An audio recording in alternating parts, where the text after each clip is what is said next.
Lisa. I had a couple of comments on some of my videos that inspired me to go back and show you how I do my entire albums. One of the questions had to do with using pocket pages in conjunction with regular pages, and she wanted to see how I put my album together. And another question had to do with the areas where I have journaling and things that are hidden, and how do I show that or not show that in an album. So I wanted to show you those couple of things, so I thought we'd just flip through the entire 2016 album and I'll tell you a little bit about what I do. I have not labeled the end cap on this one. This is a Paper Studio album from Hobby Lobby. It is a D-ring style album. For years I used the strap hinge albums from Creative Memories, which they don't make anymore, and I think maybe other people do.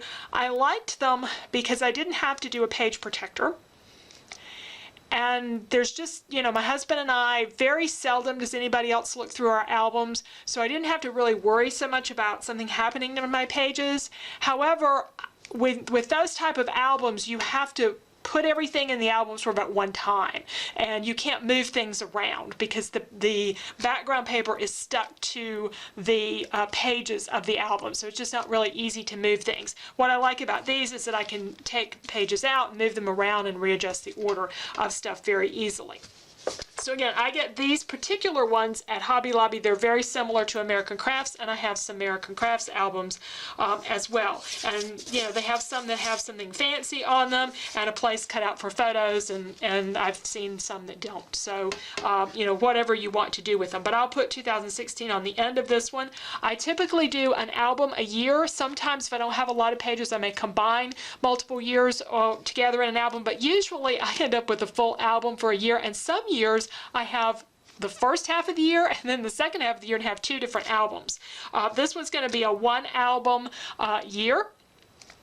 And as I say, I typically do things chronologically. That's just the way I organize mine. There's usually some sort of cover page that has just the two of us as a photo on there and no real story to it, and just sort of, you know, our story for 2016. Occasionally I'll sort of title the album with some, you know, particular wording for what the whole year was about, but usually it just has the year on the front. I call these sort of pages tribute pages, where they have this picture of a really nice picture of somebody and they don't really have a story to go with it. So I don't do a lot of those kind of pages, and when I do, they end up usually at the beginning and at the end of my albums, or occasionally for a birthday or something of that nature.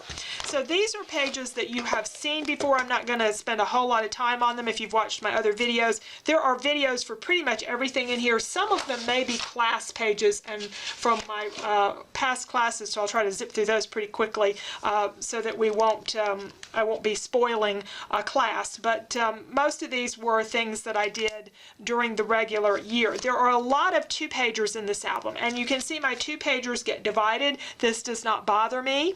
I think I saw on Chamel's website one time where she suggested that you could actually sew your page protectors together here, taking the sewing machine and sew them together if you wanted to really keep your pages together. You're going to see one coming up a little bit later where that might have been a good idea because of the elements being split, but I don't do that typically with my two-pagers.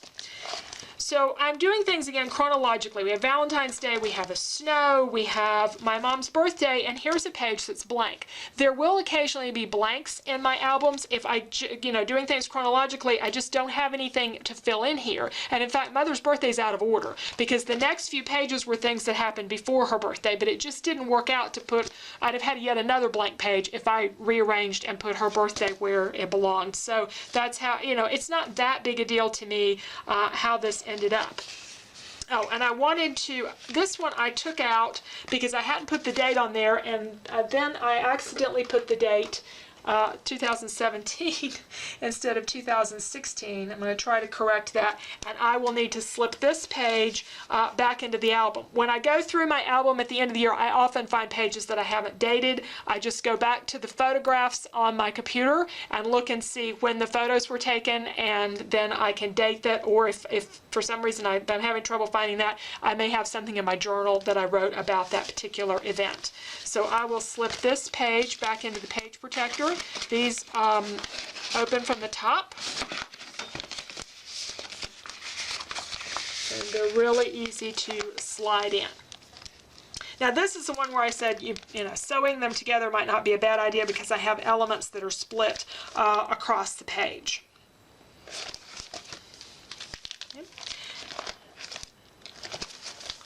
Now here is the one where I have a pocket page, and what I've done for this pocket page is actually a 3-pager, and I did a regular video on this on my channel where I have, you know, sort of my title page, and I have a pretty photo of my mom and my husband and I together, and then I had a lot of photos from this garden.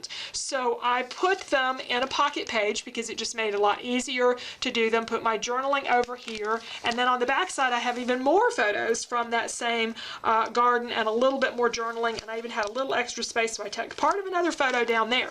Now what's happening though with these pockets is my photos are wanting to slide out. So what I'm going to do to hold them in place is I'm going to use a little washi. And I'm just going to take the washi tape and I'm just going to put it over the end. Let's make sure we have the video here. Take the washi tape and I'm just going to put it over the end.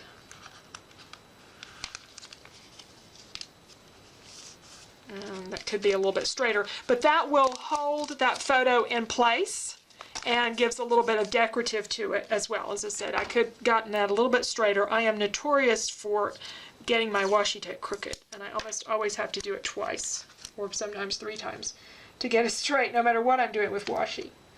Let's see if we can do a little better job on this one. Yeah, that one's a little bit straighter. So there again, that's holding those photos, those portrait-oriented photos that are wanting to slide out. The others are staying in really well, so I could do the same thing with those, but I don't think I'm going to need to.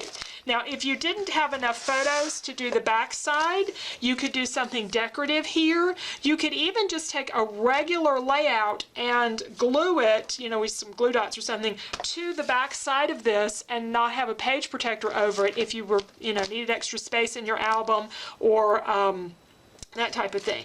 Now my journaling is also wanting to come out just a little bit, and what I usually do for that is I'll add a little bit of adhesive right there, just a dot or 2 of adhesive, and glue this right to the page protector. That means I won't be able to change it later, but I'm probably not going to want to do that anyway. Okay. And it just continues chronologically. Now here's one again where we're out of order in terms of the dates, but that's okay. I know when my dad's birthday is. I still remember my grandparents' birthdays and my grandmother's. I lost both of them in 1987. It's been a long, long time ago, but I still remember everybody's birthday, so I'm not too worried about that. Now here is one where we had some journaling that was hidden, and it's on this little pull-out tab. So I've still got my journaling there. And you can see what I have done with it. I just took a craft knife and I cut my paper right through here. And what I'm going to show you how I do that so that you don't cut the background. But I just made a little slit right there, and then this slides right into it, so it's easy to pull that out. And usually where there's a ribbon flopping around on my layouts, that's a clue to me. Oh yeah, I've got some hidden journaling there, and I can pull that out. Now here was another one where I had something that was a moving object on the page, and I showed this when I did the actual video for this page, is this binder clip comes off, and then you can just pull out this and see all of the photos. So I have this fold out so you can see the photos, and it just goes right back in there.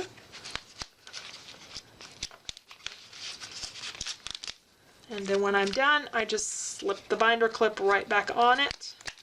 And that's how I keep that particular one in place. Right. Again, some 2-pagers.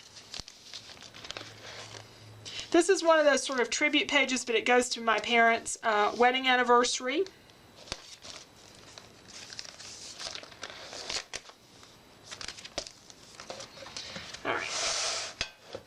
Now these pages, I have another one here where there's some hidden journaling.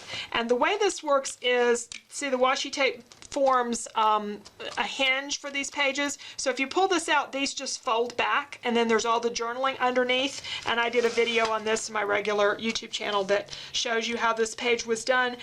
And I think I covered the journaling while I was doing it because it's very personal. So I don't want everybody to see that, and I am not going to do a cutout for this because that invites people to look at it. I know it's there, and when I want to read that journaling, I'll just pull the whole page out and read it. So I don't always do the cutouts.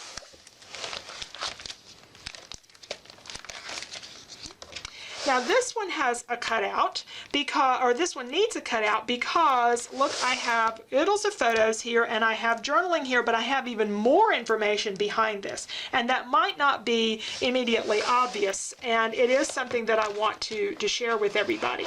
So the way I do those kind of things is sometimes I'll slip a piece of chipboard down in and cut where I need to cut. I may mark the area, like taking a piece of washi tape and running that down here so I know exactly where to do the cutting. In this case, I just need to cut a straight line, and I'm going to take my ruler and I'm going to lay my ruler in there, and you can see through the ruler so I can see exactly where I need to cut. And then I'm going to take my craft knife, and I would normally do this out with the page out of the album, but for time's sake I'm just going to leave it in the album and carefully hold this. You know, the worst thing that can happen is you mess up a page protector, so you just go get another page protector. I didn't cut that perfectly straight, but I think I've got that pretty good. Now what I want to do with this is I just want to cut this whole part of the page protector out. So I'm going to cut this off across the bottom as well.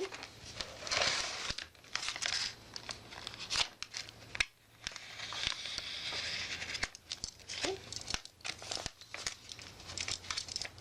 So I can leave the page protector and this can still fold back, or I can just cut it off here, whichever way I want to do it. I probably will cut this off because otherwise it's just sort of flapping there in the breeze, and I'm not real crazy about that. So I think I'm going to go ahead and cut it.